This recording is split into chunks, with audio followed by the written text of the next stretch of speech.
No lance lá do oxigênio de Manaus, cara, essa eu não vi. O que o Pazuello falou? Que não era culpa dele, pá? Como é que é? Não, ele disse, primeiro ele inverteu as datas que teve conhecimento. Nós temos informações, dados, que desde o dia 7 de janeiro o Ministério da Saúde sabia que iria colapsar o fornecimento de oxigênio para os manauaras, né? Na verdade, a Secretaria de Saúde do Amazonas já tinha informações da White Martins, que é a fornecedora de oxigênio, desde julho a agosto. E pelo menos, já confirmado, desde o dia 7 de janeiro, o Ministério da Saúde iria. No dia 10 de janeiro, o ministro da Saúde vai até Manaus. No dia 11, ele faz um evento. Para quê? Para comunicar que estava comprando carretas de oxigênio? Não, para anunciar o Tratkov com hidroxicloroquina para enfrentar a falta de ar das pessoas, né? Caralho. O primeiro carregamento, olha só, foi necessário, foi preciso, veja o constrangimento que o Brasil teve. Algumas das primeiras quantidades de oxigênio que chegaram de Manaus foi da Venezuela. Porque o Brasil estava negligenciando. Ainda não tinha tentado e não tinha dado a prioridade devida. Não era nem a questão que tipo, não dava pra comprar. A questão é que só não compraram porque não se preocuparam que ia faltar.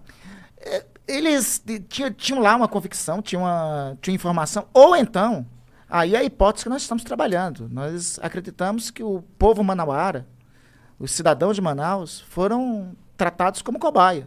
Eles viram que o colapso existia, eles viram que o sistema estava colapsando, eles disseram, vamos dar hidroxicloroquina que resolve. Quando viram que falhou a hidroxicloroquina, aí foram atrás do oxigênio, mas e só aí depois. Tarde demais. Aí já era muito tarde. Aí então, deu o que essa é a hipótese que nós caminhamos lá. E essa hipótese aí não é para denunciar criminalmente ao Ministério Público, não é para o impeachment somente, não. Isso aí é crime de lesa humanidade. Segundo o Estatuto de Roma, crime de lesa humanidade é julgado pelas leis do país, mas é julgado também pelo Tribunal Penal Internacional. Isso é algo que eu ficava pensando às vezes, assim, porra, imagina se o Bolsonaro, se ficar provado mesmo que o presidente fez merda na pandemia, porra, o mundo vai querer a cabeça dele.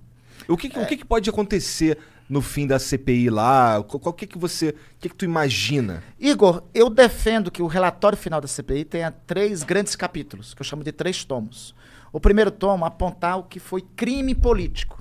Crime político está na Constituição, artigo 84, né? É o chamado crime de responsabilidade. Quem é que julga crimes de responsabilidade? É a Câmara dos Deputados, né? Então tem uma primeira parte de caracterização disso, que manda para a Câmara dos Deputados com o juízo de admissibilidade do presidente da Câmara, que é o deputado Arthur Lira.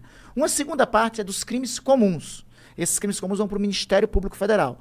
Nós já temos apontado os seguintes crimes comuns: charlatanismo, crime contra a ordem sanitária, prevaricação, tráfico de influência e corrupção passiva, e estamos com os elementos já encontrando pelo menos o crime de corrupção ativa. Então, esses crimes comuns vão nessa segunda parte do relatório. Na terceira parte do relatório, nós temos todos os elementos para esse morticínio que aconteceu em Manaus. Todos os elementos indicando que lá a população manauara foi feita de cobaia.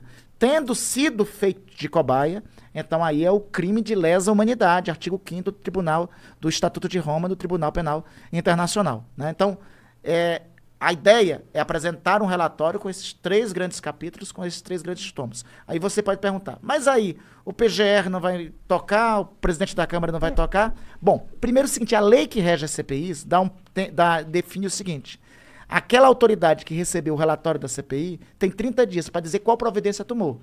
Se não disser qual providência tomou, ela responde administrativa, civil e criminalmente. Responde em 3 esferas. Então, tem instrumentos legais para também acionar a autoridade que não tomar as providências, né? Segundo, vamos lá que não avance, por exemplo, os crimes de responsabilidade.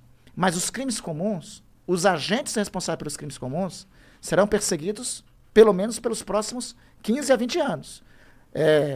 Crime charlatanismo, crime contra a ordem sanitária, homicídio culposo, corrupção ativa, não prescreverá pelo menos nos próximos 5 anos.